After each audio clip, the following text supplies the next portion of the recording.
So how'd you first get into creating jewelry?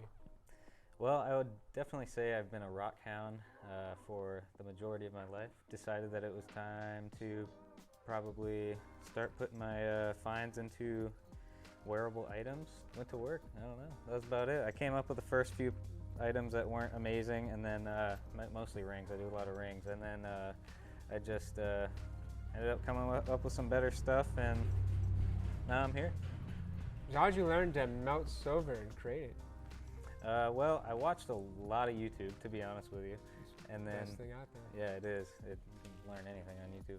And then I have a few friends around town that are great silversmiths as well, so I kind of got some tips from them.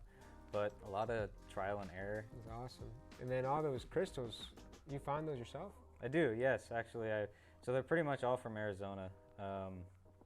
I just travel around Arizona in my truck. I go to many different mining towns, and I'm able to kind of dig holes and go through what they left, and even scout down some of my own crystal veins sometimes, so it's pretty cool. That's awesome. That's such a huge thing for me to know, because when buying jewelry, I'm always so nervous that it's a piece of glass or something. Oh, no, I know. You know you're buying from a person that got it Yes. straight from the rock.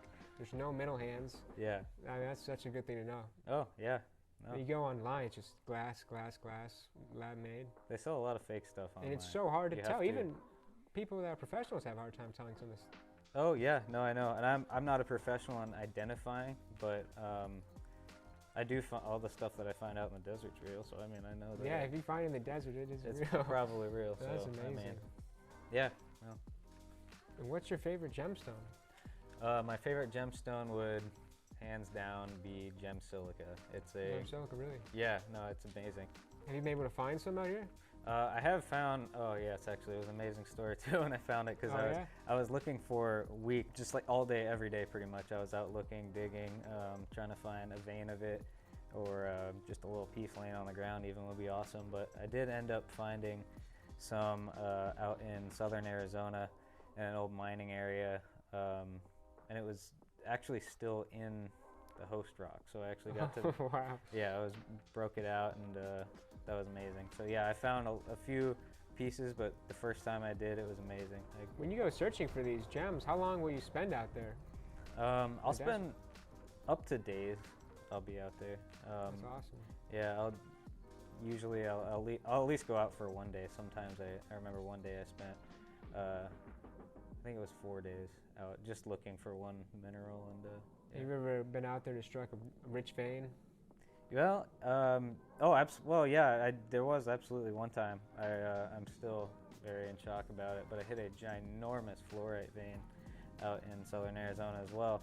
And I was just climbing up this mountain, and ended up seeing a little bit of fluorite kind of popping out of the rocks. So I started moving rocks away, started digging a little bit, and there was just a massive vein of blue, really nice blue and blue-green, and a little bit of purple fluorite, and very cubic as well, so it was cool. Wow, there's so many different colors of fluorite. Which one of them is like one of the hardest ones to find? Well, I know if you go online, it definitely says blue, and I think I would probably have to agree with that. At least I've done a lot of fluorite searching, hunting, and find a lot of, I mean, I know purple, green's actually definitely pretty common in Arizona, but I think finding the blue might be one of the harder ones to find, and obviously if it's pretty clear as well, would mean high quality. So That makes sense. That's really cool. There's a lot of gemstones out there that a lot of people haven't even heard of before. yeah, I know. It's Yeah. crazy actually. And there's so many people who are focusing on such a select few of gemstones and crystals to purchase and think is valuable, but some of the ones you showed me, wolfenite. Wolfenite. I never heard of wolfenite in my life, and that was one of the most unique gems I've seen. Wolfenite is actually a really cool stone. It's or crystal, I should say. It's I believe it's only found in, I mean, mostly Arizona. It might only be Arizona. It might be one other place. I'm not entirely sure, but it's found in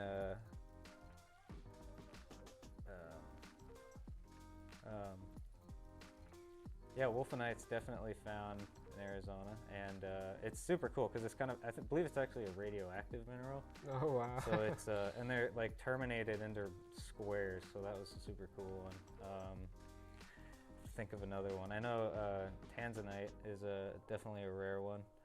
Is that also local to here?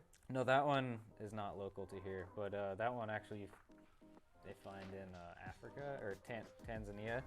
Oh wow. That's, I guess, the name tanzanite. Right. That makes And sense. that's a cool one too. It almost looks like a sapphire when it's polished up or faceted. Oh wow. Yeah, it's super dark blue. Put into gemstones as well. It's super cool. Tanzanite. It's pretty expensive, but Do you have a favorite stone you work with? I do like really high quality chrysocolla and malachite, and I also like gem silica a lot. I know I mentioned that earlier, but they're both great stones to work with. Turquoise is a nice one as well, just because it's one of the tribal stones, and people have been polishing turquoise for thousands of years. So that's or using turquoise in jewelry for sure for thousands of years. So Yeah, that's so cool. those are all cool ones to work with. But Where do you get a lot of your inspiration for the designs? that's a good question too, actually. Again, I would say a lot of friends. I'd see what they're doing, but I'd say I definitely try to go with. I mean, nature is definitely one of my bigger inspirations, to be honest with you. Yeah. It's I'm able to put kind of nature designs, or like I made a strawberry ring. This is a strawberry I ring. love that ring. So this one's pretty cool. And what stone's in that strawberry ring? This is Wonderstone.